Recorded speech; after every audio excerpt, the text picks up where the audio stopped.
તો ગાંધીનગરથી મહત્વપૂર્ણ સમાચાર સામે આવી રહ્યા છે, જ્યાં ગાંધીનગરમાં ટેટ-ટાટના ઉમેદવારોનો વિરોધ. ગાંધીનગરમાં ટેટ-ટાટ ઉમેદવારોનો વિરોધ કે જ્યાં પોતાની રજૂઆત અર્થે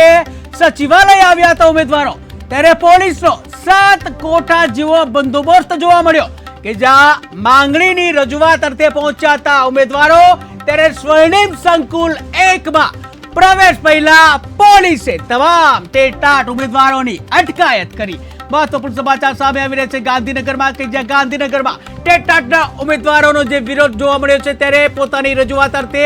સચિવાલય આવ્યા હતા ટેટ-ટાટના ઉમેદવારો, અને જ્યાં પોલીસનો 7 કોઠા જેવો જબરજસ્ત બંદોબસ્ત જોવા મળ્યો કે જ્યાં માંગણીની રજૂઆત અર્થે ઉમેદવારો આવ્યા હતા કે જ્યાં ઉમેદવારો માંગણીની રજૂઆત કરે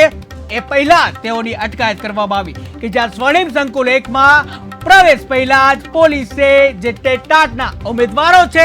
તેઓની અટકાયત કરી હતી કે જ્યાં ટેટ-ટાટના ઉમેદવારો દ્વારા આ વિરોધ જોવા મળ્યો ગાંધીનગર ખાતે. ત્યારે આજે ગાંધીનગરમાં ટેટ-ટાટના જે ઉમેદવારો છે તે એકત્રિત થયા હતા અને પોતાની માંગણીને લઈને સચિવાલય સંકુલ 1માં પહોંચવાના હતા. ત્યારે પોતાની માંગણીની રજૂઆત કરે એ પહેલા જ પોલીસ દ્વારા તેઓની અટકાયત કરવામાં આવી કે જ્યાં પોતાની માંગણીની રજૂઆત પણ ન કરી શક્યા ટેટ-ટાટના ઉમેદવારો, કે જ્યાં પોલીસનો